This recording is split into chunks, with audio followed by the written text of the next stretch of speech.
Hey everybody, what's going on? First of all, I want to apologize. I haven't done a video in a super long time. Pretty much I've just been lazy. Usually I make videos for a Facebook group that I'm on called Collector's Corner. I know some of the people who watch are from that corner. A couple of you aren't. If you're not, check them out. It's a really good group, bunch of nice people. We try to keep it pretty uh, keep it friendly. We have some rules that we try, definitely seriously enforce to keep it just an overall around good group. But anyway, usually when I upload a video to that page, I end up uploading them to uh, my YouTube channel, which I do it just to do it. I don't do it for subscribers or viewers or thumbs up or likes or any of that nonsense. I just do it just because. But this video is just going to be for YouTube because since I haven't done one in so long, I have a ton of stuff and I'm not going to get through it all. This video is going to be pretty long, but I'm going to try and keep it as short as humanly possible. So yeah, sorry I haven't uploaded anything in forever, but excuse me, I will try to upload when I can. Yeah. So, anywho, I will start off with a Kickstarter that I just got not long ago. Give you a little back history. I don't get on Kickstarter very often, but occasionally somebody posts something and ended up piquing my interest. I'm an old school skateboarder from back in the day, not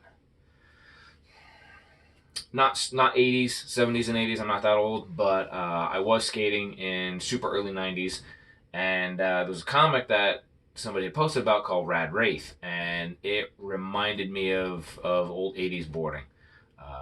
Back in the Powell Peralta Screaming Hand days, uh, early, early in Tony Hawk's career, Ray Barbie. So anyway, it piqued my interest, and so I bought it, and came with a bunch of swag stuff, stickers, pins, free comic book day preview,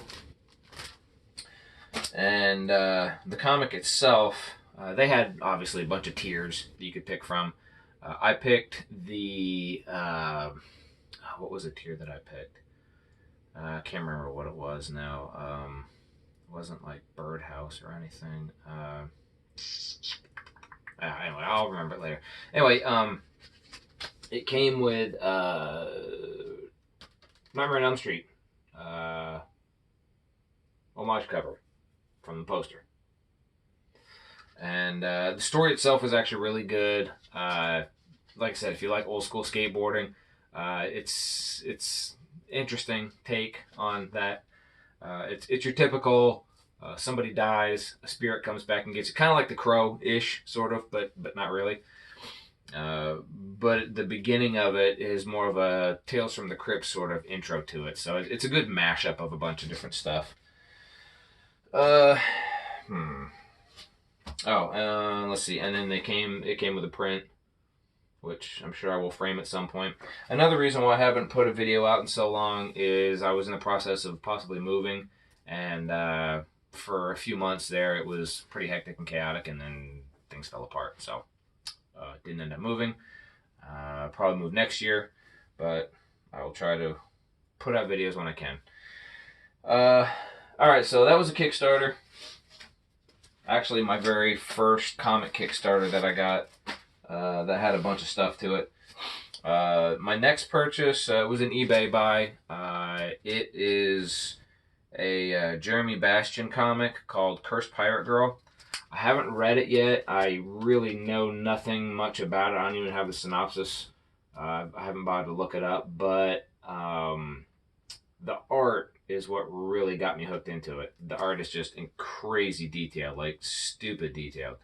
So he had like 4 different printings, and I think this is the third printing. The first and second ones go for stupid amounts of money, more money than I care to spend anyway. So I picked up a third printing of that. a lot of the stuff I've acquired over the past few months have been a variety of LCS finds, out of town LCSs, so technically it wouldn't be a local comic store, semi-local. Buddy of mine who has basically a small dollar bin store in his basement, in his garage. A couple of mail calls, some foreign, some domestic. One of the LCS finds, I'm not sure if a couple of you are aware, I have a affinity for Spider-Man #6 cover. It was the first time that I ever saw McFarlane do Hobgoblin, and reading the story and the way he portrayed him just blew my mind. It was absolutely amazing. So anytime I find this cover, I pretty much got to grab it. I have a graded copy. I have a couple of foreign versions of the same cover. Hobgoblin's basically my favorite bad guy. This version of Hobgoblin, and a little bit older, the Demi-Goblin and all the weird variations, I got nothing to do with them. But anyway, this cover, I love it. So anytime I find it, I grab it. If it's in decent shape, if it's completely destroyed, I won't touch it. But so I found friends hit me up and say, "Hey man, I got an issue if you want to trade." So I've acquired quite a few versions of this. Copies. I think I have just under 70 copies of this now. So anyway, I was at a local LCS. I found one, and then they had acquired a collection where I'm not sure if it was a dealer or what, but they had put almost all of them in some sort of Mylar. So I was able to acquire like a whole a whole slew of the same cover, and these things have never been read. They're like mint. It's crazy. So I will eventually send one of these in to grade myself. I have a graded copy, but I bought off eBay that way. I kind of want to send a copy in myself just for kicks to see what it's going to come back as. See if I can find the highest one I can. Obviously, I'm going to spend way more on shipping and getting it graded than the book is worth, but it's a personal thing. I don't care. Let's see here. So those get these out of the way. I have all my comics sort of categorized to show you guys. So these are some of the foreigns that I've acquired. This one I found at, since I live in Ohio, Columbus, I traveled down to an antique store down in Cincinnati. And my wife and I were digging around down there, and I found this Tom and Jerry. It kind of threw me for a second because it's called Super Comics up top.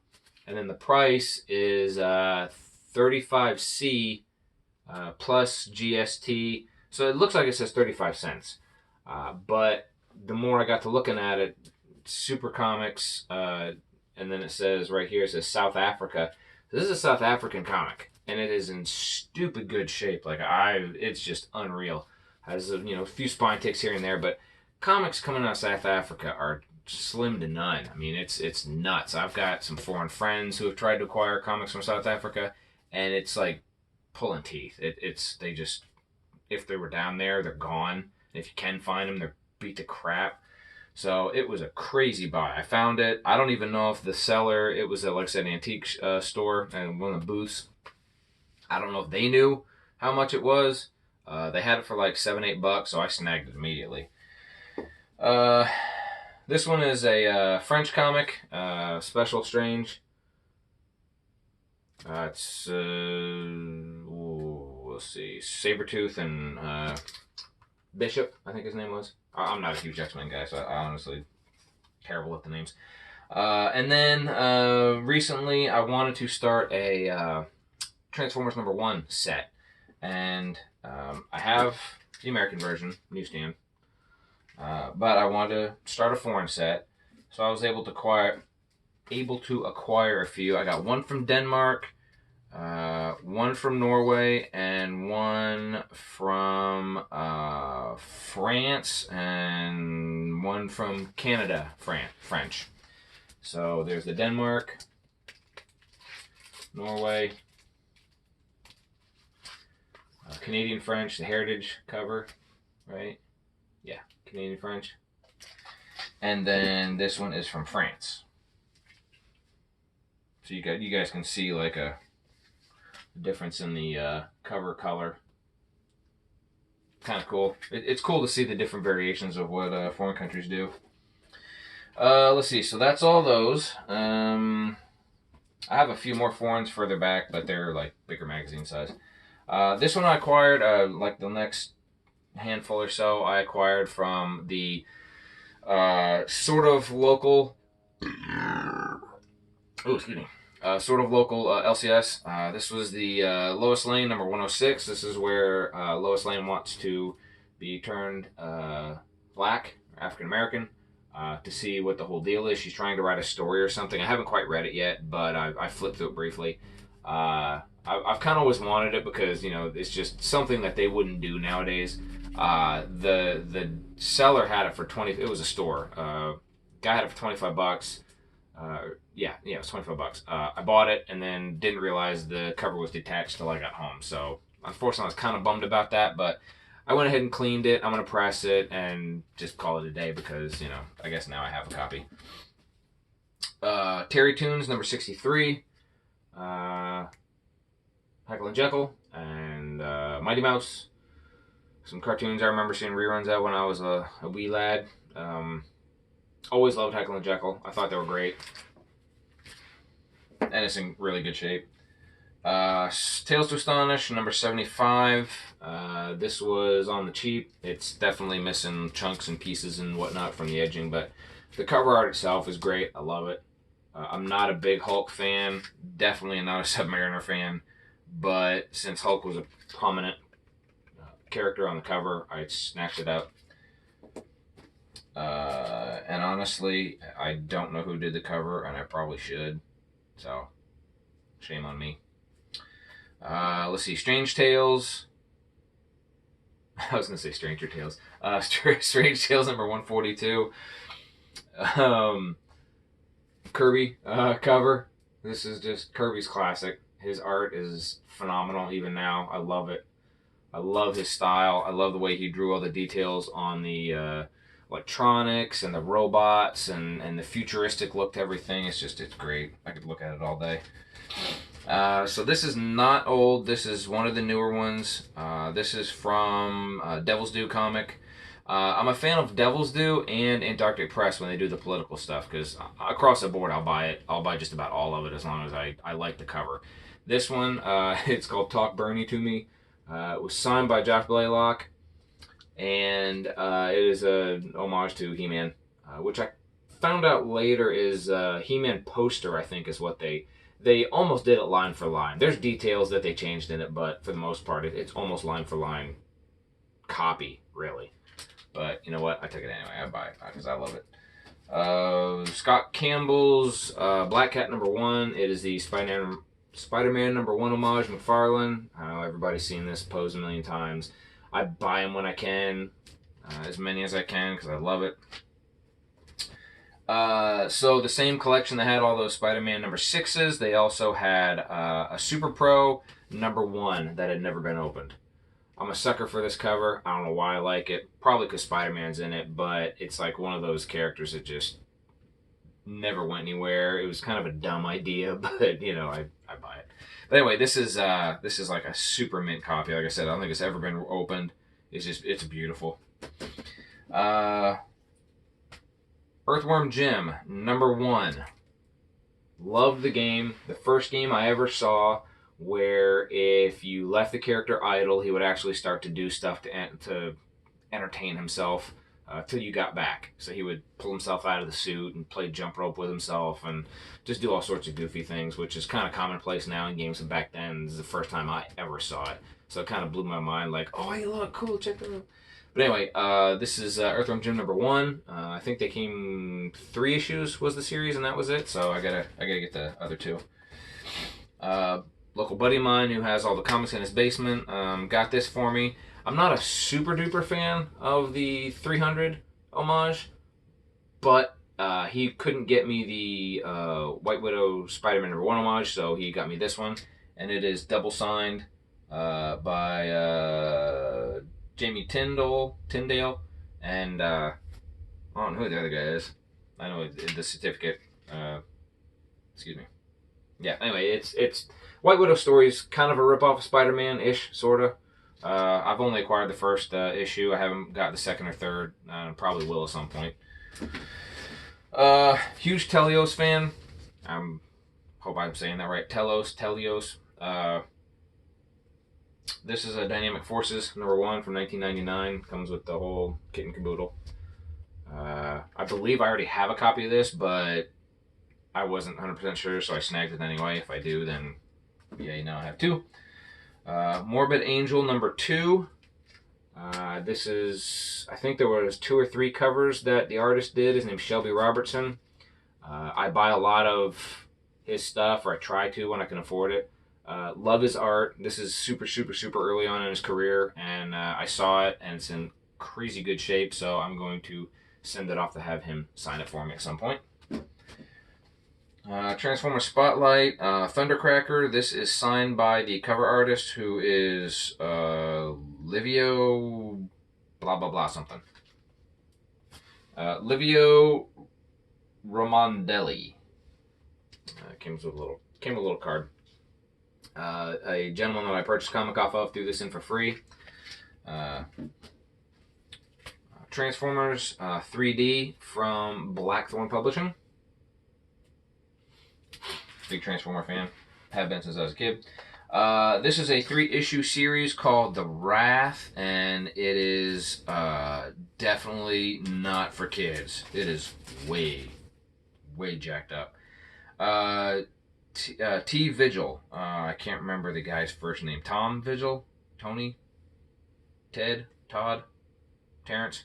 But anyway, it is done by Avatar Press, and it is super adult. Like, it's crazy. Like, nudity sort of crazy. Definitely an interesting story, but not for kids. This one I've got because of the cover. This is called Heartso Dead Boys. This was done by James O'Barr, and it's signed by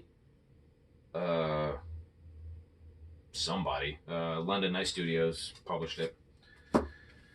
Same thing with this one. This one's done by North Star, though. Still another James O'Barr cover, and it's called Slash, another adult content book. I'm a big fan of indie stuff. The odder, the better. This one's called The Socketeer. It is a Rocketeer goof parody. So this guy is obviously a light socket, and then there's another one down here also featuring the Socketeer from 1991. The guy is actually wearing socks on his head.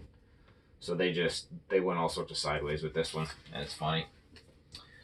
My Little Phony, a Brony Adventure. Fandom is Tragic. This was done by Dynamite Parody. I have the convention cover, and now I have this one.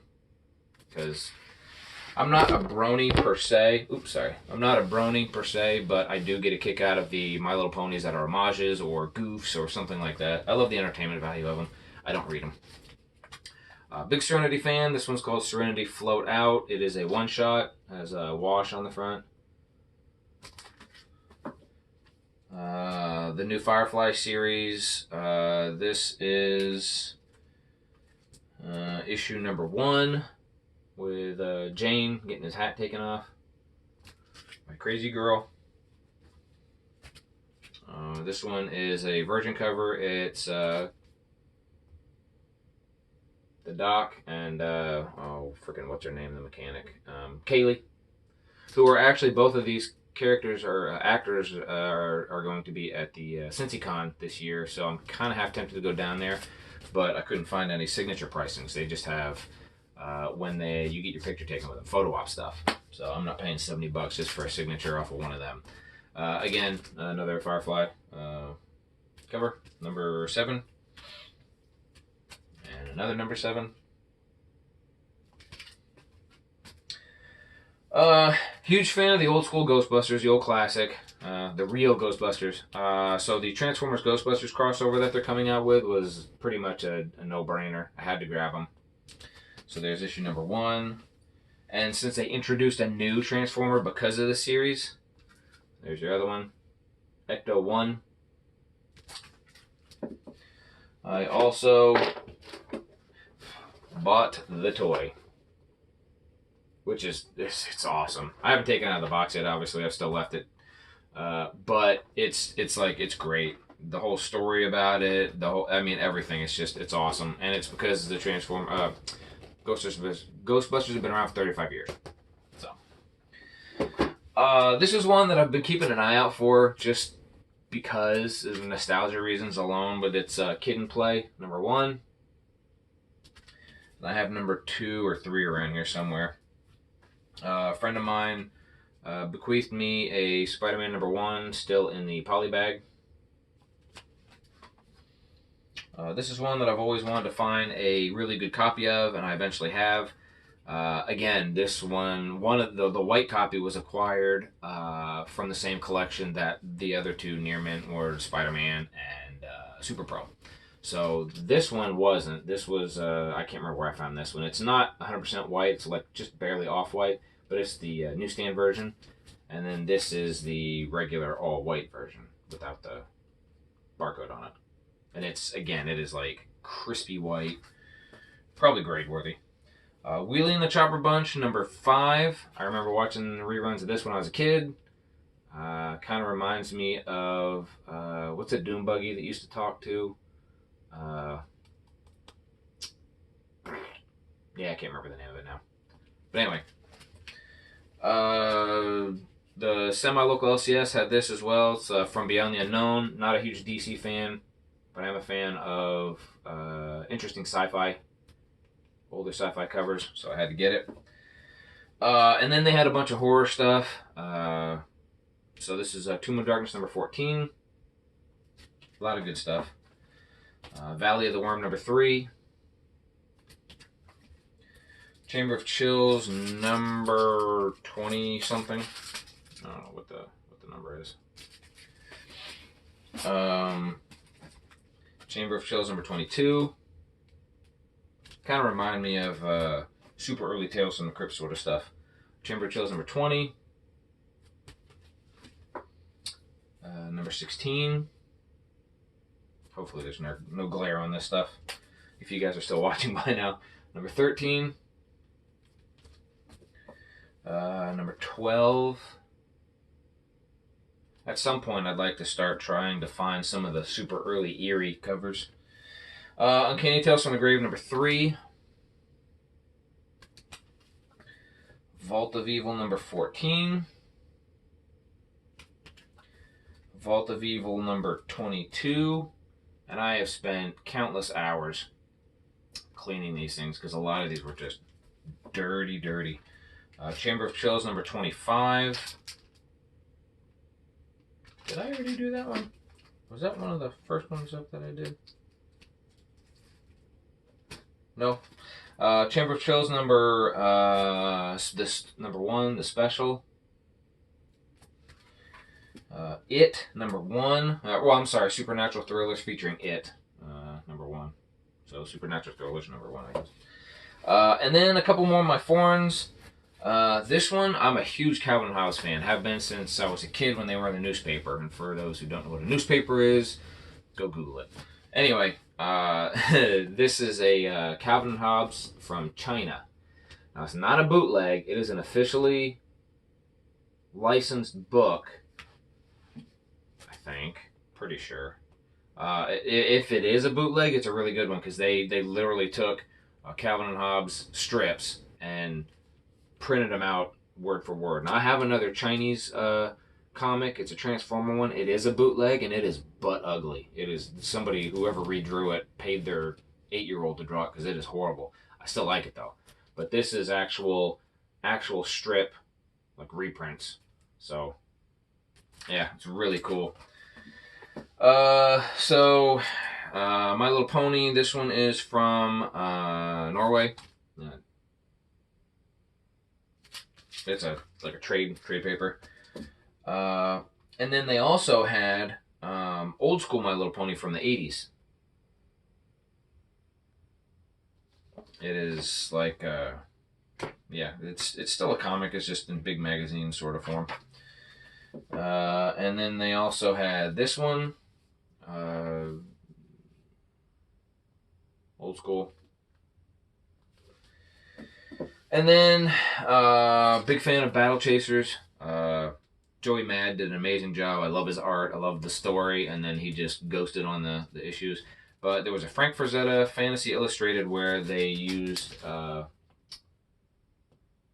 Chasers art for it. And it's like a variant. So a buddy of mine had it for sale, so I was able to purchase it. Also had Transformers Collected Comics #2, The Battle Continues. Awesome and super classic.